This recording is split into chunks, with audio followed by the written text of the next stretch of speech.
Our discussion is uterine fibroids, all you need to know. And for our discussion, we have with us Dr. Nagavalli, consultant and OBG and laparoscopic surgeon, fertility specialist at Apollo Hospital DRDO Kanchanbagh, Hyderabad. Dear viewers, if you have any clarification, please leave them in the comment section. Doctor will be answering during the session. So, doctor, what is fibroid? Namaste all.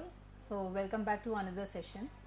So what is fibroid? See, it's a benign lesion growing in the uterus. The uterine musculature, if it has lost the ability to stop its growth, then it keeps reproducing on its own, and gradually over a period of time it will grow into a mass. So that is called fibroid. So, how common it occurs fibroids? Fibroid is, if I have to say, in our gynec OPD, it's one of the very commonest complaints that we see in a woman. It can be symptomatic or it can be asymptomatic. They will be coming with a scan finding saying, madam, I have a fibroid in my scan. I came to know about it only in the scan. What should I do about it? So it can be asymptomatic. Otherwise, they can present with symptoms they vary, she can have heavy periods, or she can have infertility issues, or that fibroid might be interfering with her pregnancy, so on. So, what happens when you have fibroids? Fibroids. Now again, it depends on where exactly the fibroid is located. There are many locations in which a fibroid can grow from. The uterus has three layers actually: the innermost layer, the middle layer and the superficial layer.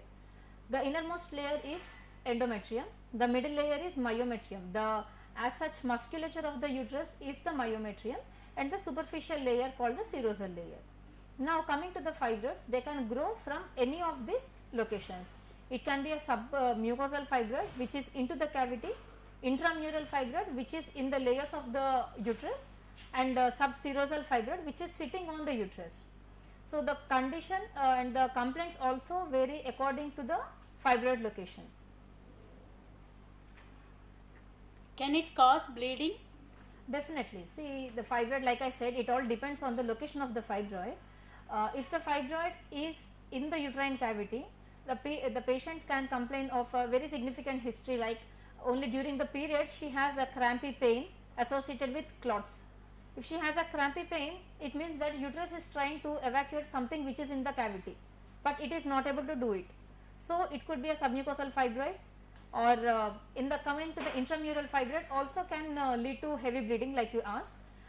Heavy bleeding because intramural fibroid, there are two categories in this. There are many categories, but some intramural fibroids can grow so much that they will be pushing the uterine cavity from within. So if they are pushing, they are increasing the surface area of the endometrial cavity. That also can lead to increased bleeding. What are the main complaints and causes and symptoms? So now we have talked about bleeding. Other than that, she can have infertility issues, again depending on the location. Say for example, if it is a very small fibroid, but if it is sitting very close to the tubal openings in the uterine cavity, that also can cause infertility issue, because there is no contact between the male gamete and the female gamete. Then there is no then the patient cannot conceive. That is one thing.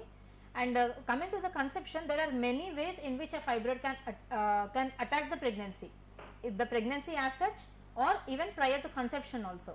One thing is, it can interfere with the fertilization, like I said.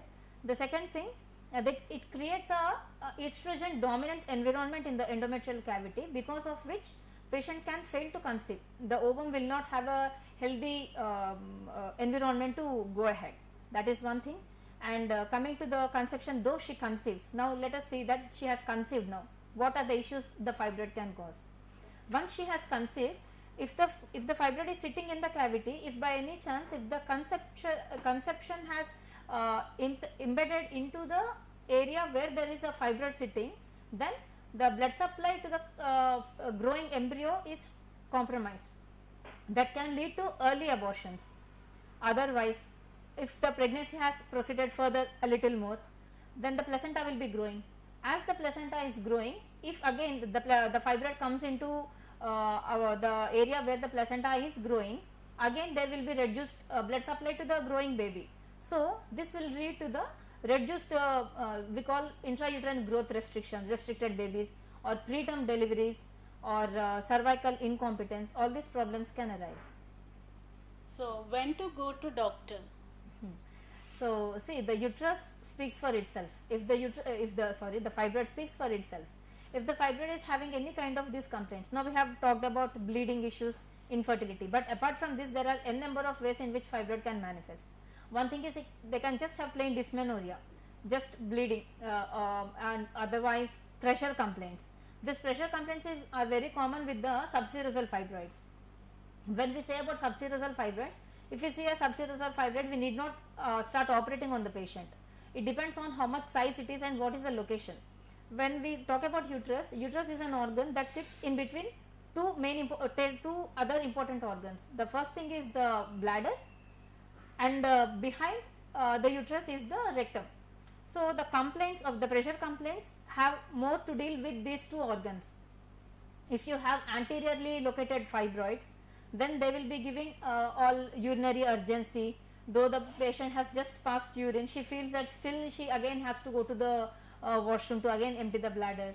Or if it is a posterior fibroid pushing on the rectum, she feels always she will have to empty the rectum. She feels like she has to pass the stool and again come back, but in no vein. Again she feels that the rectum is full. So these are some pressure complaints. And apart from this, if the fibroid has grown to a very great extent, they always have a continuous dragging pelvic pain. Otherwise they have reduced appetite, because something is in the abdominal cavity and obviously the space for the stomach is reduced. So with eating less food, they feel fullness of the stomach. So these are the pressure complaints. So one of the audience is asking, how do I know if I have uterine fibroid? You can have any of these complaints. Otherwise, if you have gone for any scan, then in the scanning you might be knowing that you have a fibroid. But what should you do about it? If the fibroid is not disturbing you, how will you know? How will you know if the fibroid is not disturbing you? So for that, if your periods are regular, or if you are not having any clots, if your cycle length is good, if you are not having any pain, or if the number of pads you are changing is not more than 3, because the average blood loss in a menstrual cycle is hardly 80 ml. 50 to 80 ml is considered normal. If you think if you are using menstrual cup also, you will be knowing, you can nicely quantitatively assess the amount of blood loss you are having in a cycle. So if you don't have any of these complaints, then you need not worry about the fibroid. But keeping that aside, if you are having any infertility issue, even a small fibroid in a wrong location also might hamper your fertility issues. So that is when you will have to go to a doctor. So one more question, ma'am, from audience. So if I have fibroid, is it a major cause? If you are having any pressure complaints, then yes, if it is hampering your day-to-day activities, then you will have to be worried about the fibroid, because 70 to 80% of the women, by the time they reach menopause, they might have a fibroid. So every fibroid need not require doctor's attention. It is all about your complaints and then you going to the doctor, not the other way around, because suddenly you came to know about a fibroid, you need not just like that go to a doctor. Is there any specific food that we have to follow for fibroids? See, the cause of fibroid, let us talk about it. Coming to the causes, it can be genetic and it can be sporadic. Sporadic in the sense, you are the first one in your family. Genetic is maybe your mother or your siblings or your family members. If there is a significant history of fibroid running in your family, then maybe you are at risk of having a fibroid. But it can be sporadic also in many of the cases. Sporadic, when I say, there are certain risk factors with which you might be having fibroid in the later life. Say for example, early menarche. Early menarche means if your onset of menses is early, the ideal age, now the routine age group is maybe 13 years, 15 years, but if it is very early, like maybe 8 years, 10 years also, then maybe you are at risk of having fibroids later on, because it is all because of the hormonal influence. Earlier we were thinking of in terms of estrogen. Now there is a little bit of progesterone role also in growing of the fibroid. So it is all about hormones. So if your menstrual cycle has been set early in your life, then you are at risk of having fibroids. That is one risk factor. The other risk factor is childbearing age. There are only 3 conditions in a woman's life where you are free of the periods. One is prior to the onset of menses, the other one is in the menopausal, the third one is in the reproductive when you are when you have conceived during your pregnancy. So these are the 3 conditions in which uterus gets a break from the routine hormonal bombardment that happens in every monthly cycle. So this condition, because it gives a little bit of rest to the uterus from growing fibroids, these are said to be protective. So now coming back to the risk factors, like I said, if your conception age is delayed, unopposed exposure to estrogen and progesterone has happened significant time for significant years, that is another risk factor, and obesity also is another risk factor.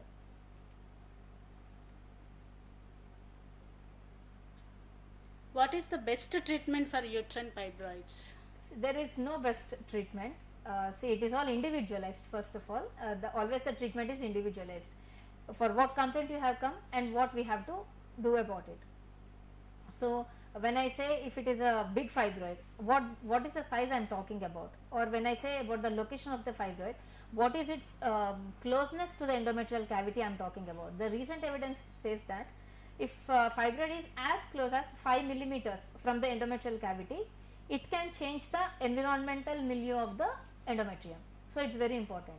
So what should you do about it? If you have infertility and if you have fibroids, then if it is submucosal fibroid, then removal of the submucosal fibroid will significantly increase the pregnancy rates.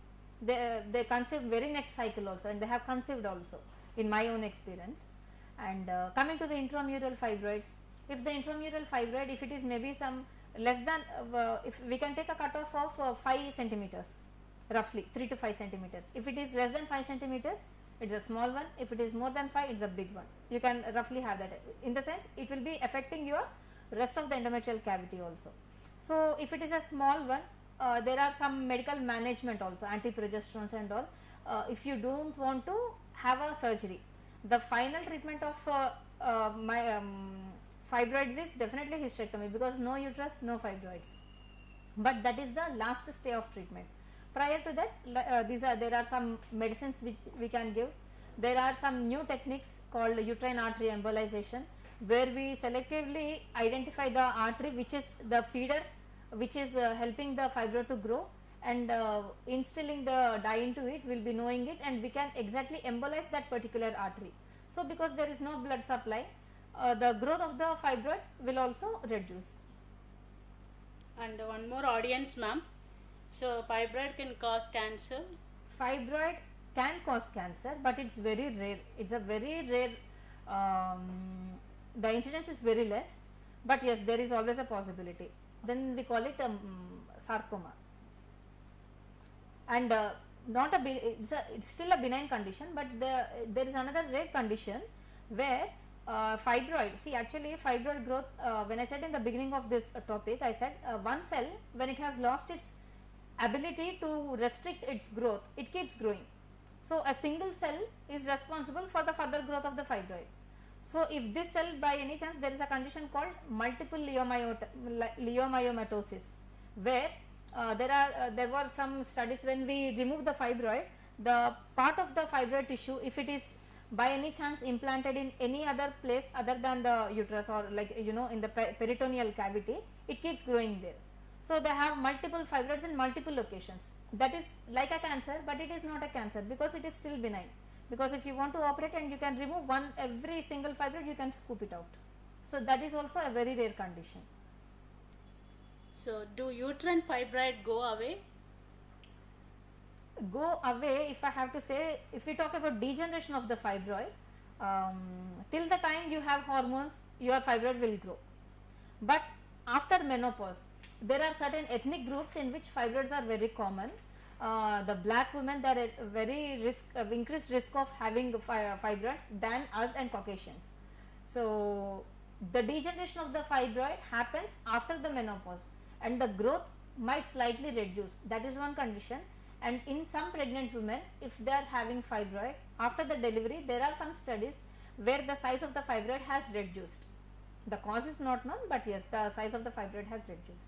And coming to the degeneration of the fibroid, so there are certain conditions where sudden fibroid is not a medical emergency. Very rarely it manifests as an emergency.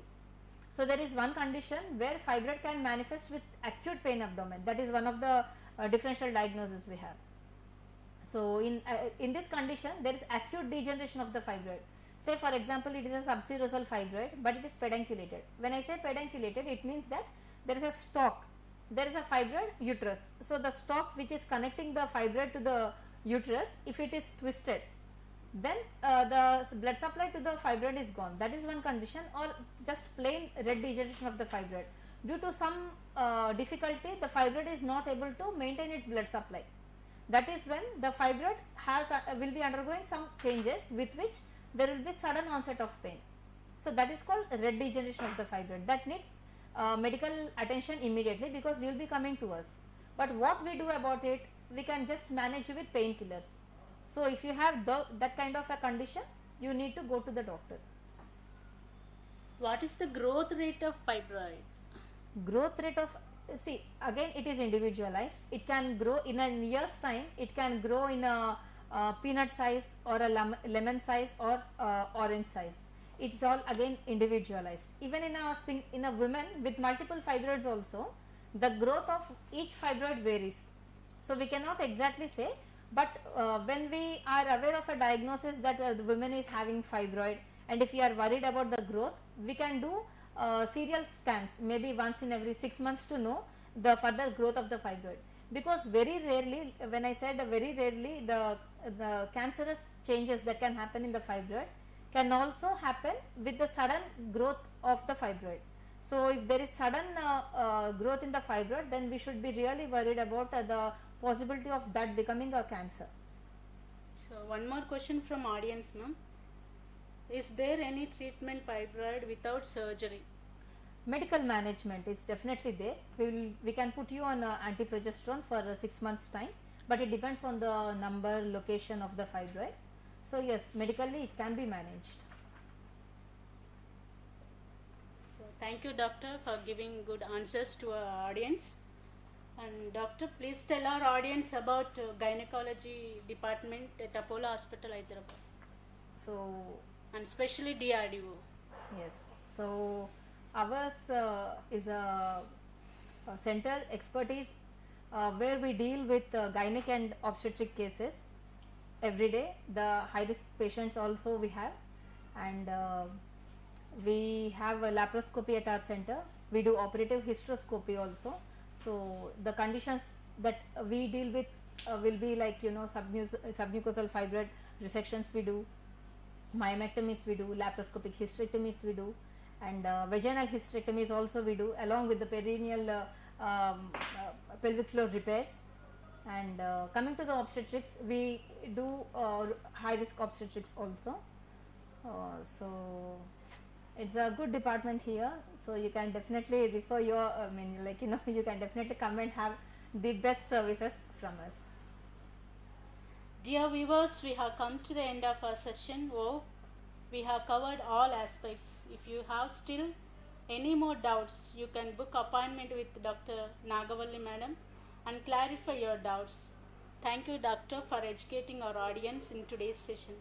Thank you for joining us. Stay tuned for more such educative live sessions.